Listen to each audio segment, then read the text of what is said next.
श्री गणेशाय नमः। जय माता दी। ओम नमः शिवाय। आप सभी का ज्योतिष ज्ञान के इस चैनल में स्वागत है।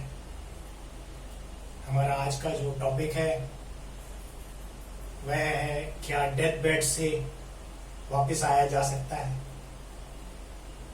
जब डॉक्टर्स जवाब दे देते हैं, क्या ऐसी स्थिति में ज्योतिष का कुछ लाभ हो सकता है? ये मेरी प्रेडिक्शंस, आज की जो प्रेडिक्शंस हैं उन पर आधारित है।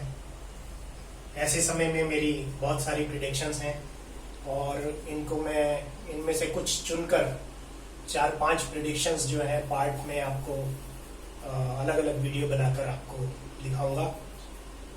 और ये बनाने का मेरा उद्देश्य जो है वो सिर्फ यही है कि हम ये समझें कि ज्योतिष से हमें किस किस समय पर और क्या क्या लाभ हो सकता है। क्योंकि कई बार हम सिर्फ यही सोचते हैं कि हमने सब कुछ जैसे बीमारी है डॉक्टर्स पे छोड़ दिया है। डॉक्टर्स की आवश्यकता सबसे पहले है। ज्योतिष में ये कहा गया है कि अगर बीमार है तो पहले उसका इलाज कराइए। उसके पैरेलल में एक ज्योतिष से आप सलाह ले सकते हैं और वो आपको एक प्रॉपर गाइडेंस दे सकता है। तो अभी इस विषय में मैंने जैसे आपको बताया कि मेरी बहुत सारी प्रेडिक्शंस रही हैं, जिसमें डेथ बेड के समय डॉक्टर्स ने जवाब दे दिया और कैसी स्थिति बनी और ज्योतिष के द्वारा हमने उसका क्या लाभ उठाया। ये सब कुछ हमने समझना है, क्या ऐसा पॉसिबल है। और ये सभी मेरी पुरानी भविष्यवाणियों पर ही निर्धारित है। और ये मैं पहला जो बना रहा हूँ इसमें भी टॉपिक तो यही रहेगा। और अब इसको शुरू करते हैं। ये सत्य घटना पर आधारित है और ये इवेंट मैं अब शुरू कर रहा हूँ। आप ध्यान देकर सुने ताकि आपको समझ आए कि एक्चुअल स्थिति क्या थी और ज्योतिष के माध्यम से उसका क्या लाभ उठाया गया। हम ये देखते हैं।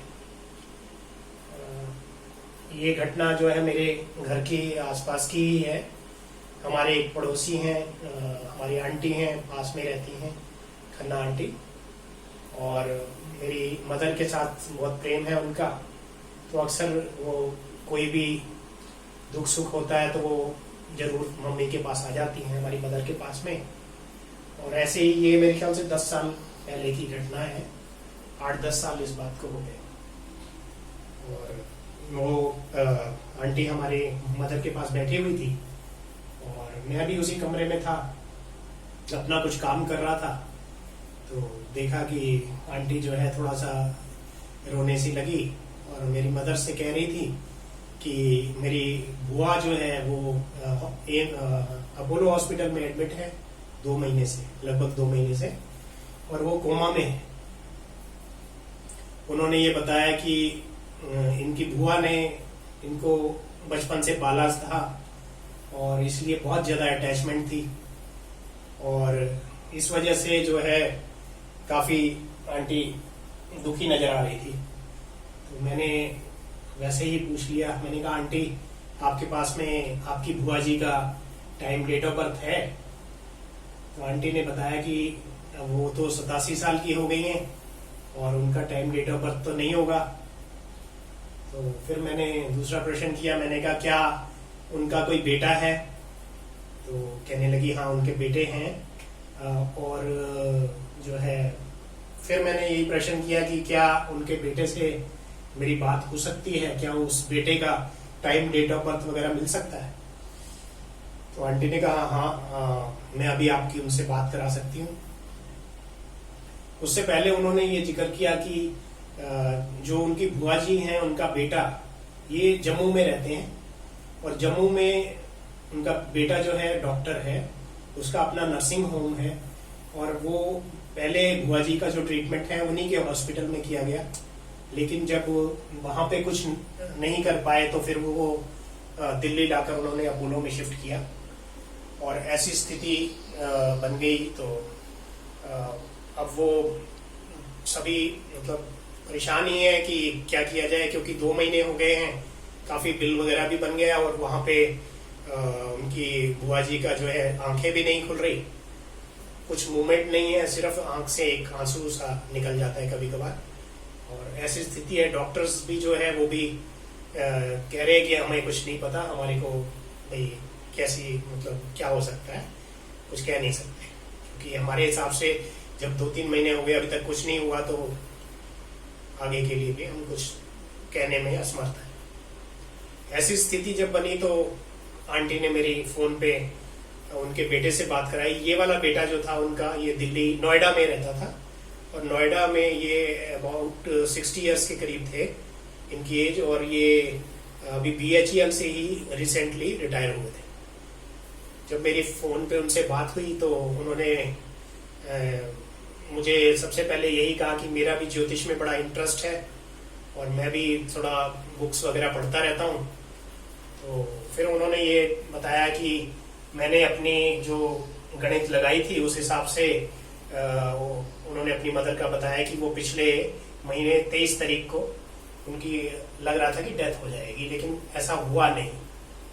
फिर मैंने उनसे ये कहा कि आप अपना जन्म का समय और टाइम, डेट ऑफ बर्थ और समय स्थान जो है वो आप मुझे बता दें। और अभी उन्होंने फोन होल्ड ही कर रखा था, मैंने बर्थ चार्ट जो है वो अपने कंप्यूटर पे बनाया उसी समय। और फिर जब उन्होंने ये जिक्र किया था कि उनकी गणना के अनुसार पिछले महीने उनकी डेथ हो जानी चाहिए थी, तो मैंने अपनी तरफ से जब देखना शुरू किया तो क्योंकि वो थोड़े जानकार थे ज्योतिष के, तो मेरा अंदर से ये हुआ कि मैं इनकी भी कुछ हेल्प करूं कि मदर के लिए अगर बेटे के चार्ट से देखने हैं तो किस तरीके से देखा जा सकता है। मैंने उनको थोड़ा सा गाइड किया कि इस तरीके से हम देख सकते हैं। वो देखते देखते ही मैंने ये उनको बताया कि ऐसा है कि मुझे लग रहा है कि इनकी डेथ नहीं होगी, और अगले महीने जो है 18 तारीख को के आसपास जो है इनको काफी इम्प्रूवमेंट, मतलब एक तरह से चेंज आ जाएगा, मेजर चेंज आ जाएगा। तो ये सुनकर जो था उन्होंने कहा कि मैं आपसे मिलने आऊंगा। फिर थोड़े मेरे ख्याल से वेरी नेक्स्ट डे उनका फिर फोन आया मेरे पास में, और उन्होंने मुझे ये कहा कि डॉक्टर्स जो है वो तो जवाब दे रहे हैं, कह रहे हैं कि आप इनको यहाँ पे, क्योंकि जैसे यहाँ पे ऐसे आपके घर में रहेंगे एक ही बात है, क्योंकि कुछ हम इलाज तो कर नहीं रहे हैं और कुछ इम्प्रूवमेंट भी नहीं हो रही है, तो इससे बेटर है कि आप जो है इनको घर ले जाए। तो मैं आपसे ये पूछना चाह रहा था, जैसे आपने कल बताया था कि इनकी डेथ नहीं होगी, तो क्या हम इन्हें जम्मू शिफ्ट कर लें, क्योंकि वहां पे हमारा अपना नर्सिंग होम है। तो मैंने उनको कहा आप शिफ्ट कर सकते हैं, कोई ऐसी बात नहीं है, क्योंकि एक तो खर्चा भी बचेगा, क्योंकि बिना बात पे इतना पैसा खर्च हो रहा है अपोलो में। तो उन्होंने मेरी बात मानी और फिर वहां से उन्होंने जो है जम्मू उनको शिफ्ट कर दिया। फिर उसके बाद में अगले महीने लगभग 20 तारीख के आसपास हमारी खन्ना आंटी जो है ये भी जम्मू चले गए, और जब वापस आए वहां से तो मेरे को मिले, मम्मी के पास आए, ऐसी बात हो रही थी। तो मेरे मन में बड़ी उत्सुकता थी कि क्योंकि फीडबैक भी मिलना जरूरी है, तो मैंने उनसे पूछा कि आंटी आप गए थे तो बुआ जी का क्या हाल है। अब आप जो उनके शब्द थे वो सुने, ताकि आपको मतलब उससे एक अंदाजा लग जाएगा कि कैसी स्थिति बनी। खन्ना आंटी ने ये जिक्र किया कि जब वो बुआ जी के पास गई, उनकी आंखें खुल गई थी और एक पहचान भी रहे थे, और इसी दौरान जो है उन्होंने अपनी बहुरानी से कहा कि अपनी कलाई की तरफ इशारा करके कि मेरे हाथ मतलब मेरी चूड़ियां जो हैं वो अलमारी में पड़ी हैं, वो आप मुझे दे दें, क्योंकि हॉस्पिटल जाते समय निकाल ली होती हैं जैसे अक्सर होता है। तो वो उनकी बहुरानी ने वापस की और वो उन्होंने डाल ली। उसके बाद उसी दौरान कहने लगे कि एक फोन आया, और फोन जो है जानबूझकर इन्होंने उल्टी साइड से फोन माता जी को पकड़ा दिया, अपनी बुआ जी को। तो कह रहे हैं कि वो इतनी उनको समझ आ गई थी कि उन्होंने फोन सीधा कर लिया और अपने कान में लगा लिया, और इस तरीके की इम्प्रूवमेंट हुई। और उसमें सिर्फ वो ये कहने लगे कि सिर्फ एक वो प्रॉपर बोल नहीं पाए, जैसे हम शब्द बोलते हैं वो थोड़ा अटक अटक कर कुछ बोल रहे थे। बाकी उनको मतलब हर चीज का ज्ञान था, उनका सेंस भी ठीक था, हर चीज उनको समझ आ रही थी। और ये सुनकर मुझे बड़ी प्रसन्नता हुई और आज मैं आपसे ये शेयर कर रहा हूं। तो क्योंकि ऐसी स्थिति, ये शेयर करने का मेरा उद्देश्य सिर्फ ये है कि ऐसी स्थिति हमारे साथ, हमारे परिवार में, कहीं ना कहीं हमारे रिश्तेदारी में अक्सर बन जाती है, क्योंकि ये इस तरह की घटनाएं अक्सर हम रोज देखते हैं, जीवन में चल रही है।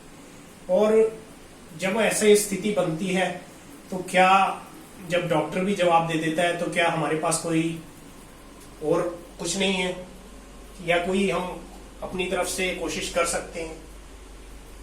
तो सिर्फ ये उद्देश्य मेरा ये बनाने का वीडियो यही है कि इससे हमें ये प्रेरणा मिल सकती है कि अगर मान लीजिए ऐसी स्थिति कभी है जैसा कि इनके साथ हुआ और हमें ये पता लग गया कि अगले महीने डेट, या मतलब इस डेट को या 1-1.5 महीने के बाद में व्यक्ति ठीक हो जाएगा, तो वो उम्मीद जो है वो छोड़ेगा नहीं और वो उस दौरान जो है भगवान से प्रार्थना कर सकता है। क्योंकि कहते हैं कि कई बार दुआ में दवा से भी ज्यादा असर होता है। तो इसलिए यही एग्जाम्पल इसीलिए मैंने आपके सामने रखा। इससे हमें, अगर हम सही पॉजिटिव वे में इसको समझेंगे तो हम इतना दुखी नहीं होंगे। हम उसके लिए एफर्ट्स करेंगे कि अभी भी हम डॉक्टर के बाद भी भगवान है। और सही कोई ज्योतिष का जानकार अगर मिल जाता है तो हम उससे, ऐसी स्थिति बनने पर जरूर हम उससे जो है कंसल्टेशन कह लीजिए, हम मतलब उनसे पूछ सकते हैं ताकि हमारा आगे का मार्गदर्शन हमें मिल सके। इसी तरह के और भी जो वीडियो, जो मेरी लाइफ की जो ट्रू प्रिडिक्शंस थी डेथ बेड से रिलेटेड, जिसमें डॉक्टर्स ने जवाब दिया, ऐसी और भी बहुत स्थितियां बनी और उसके क्या हालात थे और उनका क्या परिणाम हुआ, वो मैं आगे अगले वीडियो में आपके साथ में शेयर करूंगा। ये पार्ट 1 है इसका और पार्ट 2 में नेक्स्ट टाइम इसको रिलीज करूंगा। और उम्मीद करता हूं कि ये इससे आपको भी काफी कुछ समझने, जानने को मिला होगा, इससे ज्ञान मिला होगा और इसी उद्देश्य से मैंने ये वीडियो बनाया है। और आगे के लिए भी मैं आपसे फिर दोबारा यही कहूंगा कि आपके भी कुछ प्रश्न हो तो आप कमेंट बॉक्स में जरूर लिखें, और ताकि मैं जो है कोशिश करूं और उनका जो कारण समझ आ रहा है और जो भी समस्या का समाधान हो सकता है वो मैं ज्योतिषीय रूप से देखकर आपको बतला सकूं। यह वीडियो देखने के लिए आपका बहुत बहुत धन्यवाद। जय माता दी।